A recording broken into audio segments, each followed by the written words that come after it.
This isn't just any old camera. This was a groundbreaking innovation whose impact was so profound that it sparked a total revolution, redefining camera design and altering the future of visual storytelling forever. Now, I know that might sound a little bit dramatic, but I really do mean every word that I just said then. This, as many of you will already know, is the legendary Canon 5D Mark II, and it was released all the way back in 2008, believe it or not. But what made this camera just so iconic? Well, considering that we live in a world where photo and video have become so deeply intertwined, it might be hard to believe that before this camera came around, the two camps were very much divided. Back then, most people were either a photographer or a videographer, rarely both. Now, if you were a photographer, you probably owned a DSLR, and if you shot video, you most likely had a Handycam or, for more serious productions, a cinema camera. Well, that is until this came along, because this 5D Mark II was the world's first full-frame DSLR to offer 1080p HD video capture internally, and by doing so, it single-handedly ripped apart the rulebook for camera design. Now, at the time, traditional camcorders had tiny little sensors and fixed zoom lenses that kept everything in focus. Now, this of course made them easier to use for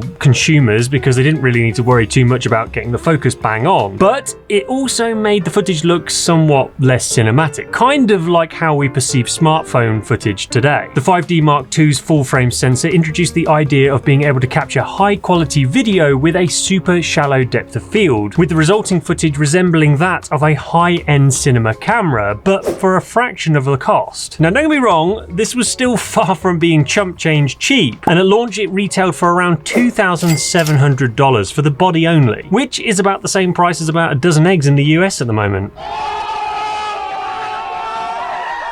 However, compare that to the price of a Red 1 camera, which would set you back around $17,000, and you can see how this 5D was way more achievable. For the first time, filmmakers could shoot Hollywood quality footage with a camera that was able to fit inside a backpack. And this was even used to create Hollywood productions, music videos, documentaries, and TV shows. Now, if any of you happen to remember the TV show House MD starring Hugh Laurie, they actually filmed an entire episode of that show using just the Canon 5D Mark II. It was that much of a big deal. I'm kind of a big deal.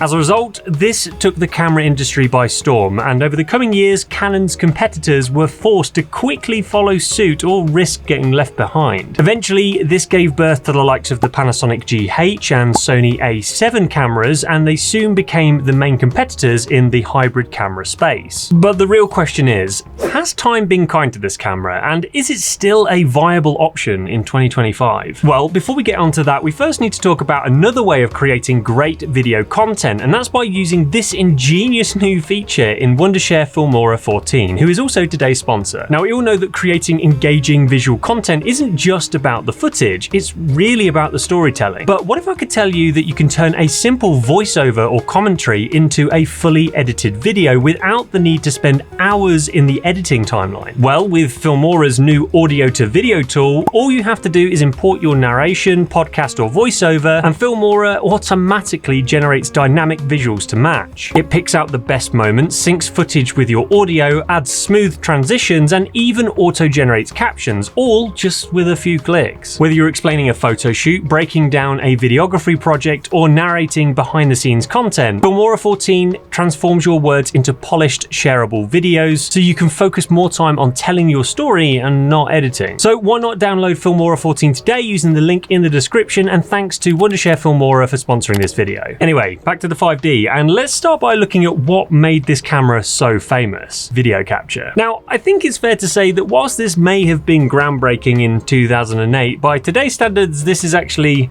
incredibly primitive, which probably shouldn't be a surprise to hear. Unlike modern cameras, there's actually no dedicated video mode on the mode dial. None of the buttons on the back here are labeled specifically for video either, and there's not even a dedicated record button. Instead, you actually have to press this button to activate live view mode and then hit this button to start recording. Simple once you know, right? Recording options are also pretty limited, stuck at 1080p at 30 or 24 frames per second, or if you really hate yourself, there's standard definition at 640 by 480 pixels, but that's about it. Also, this camera uses the FAT32 file system, and no, that's not a diet plan. It actually just means that the the individual video files are limited to being 4 gigabytes only. When stuck to 1080p 30 frames per second, that equates to about 12 minutes of recording before it has to stop, and then you have to press record again to start an entirely new file. Oh, and don't even think about autofocus. There isn't any while recording. It's manual focus only, so good luck tracking a moving subject without some serious practice. Also, whilst this does have an optical viewfinder like most DSLRs, you can't actually use it whilst in live view mode because the internal mirror has to lock up out of the way of the sensor, deactivating the viewfinder in the process. So that means you're stuck to using this beauty of a rear screen, which is fixed in place and fairly low resolution by today's standards, and from personal experience I can tell you it's a huge pain in the arse to try and focus with this thing even if there's a glint of sunlight on it. Now, if you do manage to battle your way through all of that, for your trouble you're left with footage that's about as good as you would expect for a camera from 2008. I mean, don't get me wrong, it still has its charm, but the days of this being a serious option for professional filmmakers are long gone. But whilst the 5D Mark II may not be the formidable video camera it once was, this still houses a 21 megapixel full frame sensor, so is it still a solid option for photography? Well, potentially, yeah. But before we look at some of those images, I do need to clarify that I made a bit of a dumb choice when it came to buying glass for this thing. Somewhat blinded by nostalgia, I decided with all of my wisdom that I wanted to fully relive my early 20s photography experience by buying one of the first lenses I ever owned for this camera, the infamous Canon Nifty 50. And no, not the fancy stepper motor version either. This is the cheap-ass AF that sounds like a broken meat grinder version.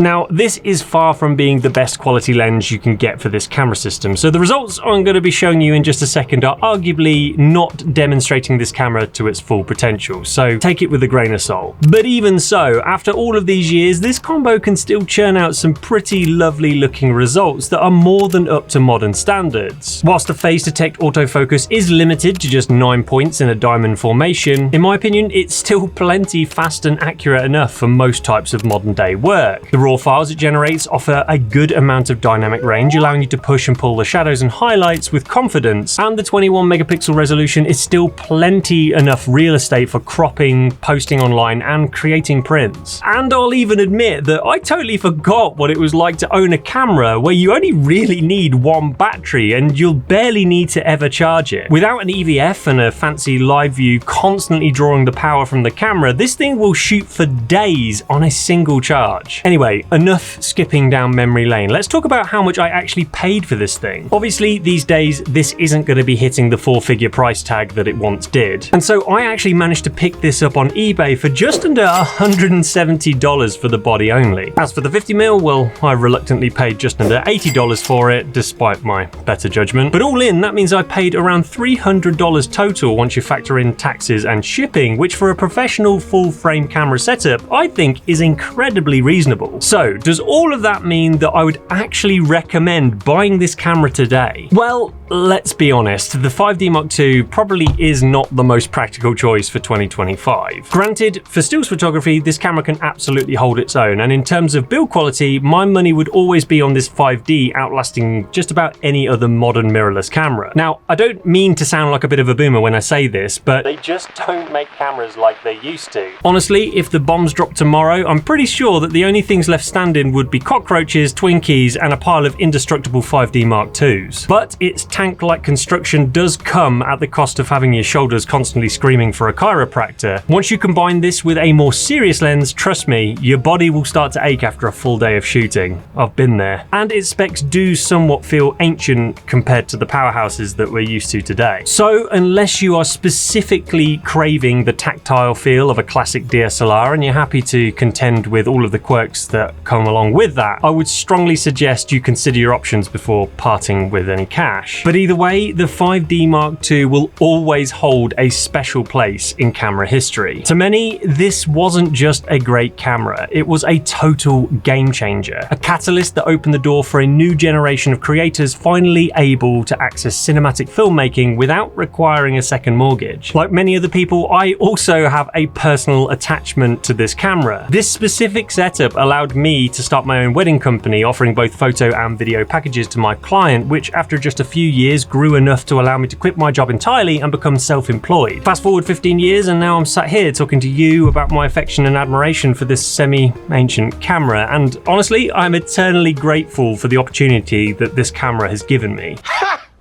Gay! But outside of my own little bubble, this camera had a much larger impact. It single-handedly forced the entire camera industry to follow in its wake, and this in part led to the hybrid cameras we somewhat take for granted today. Whatever your feelings towards this camera, all I know is that without the 5D Mark II, the world of cameras today would be a completely different place.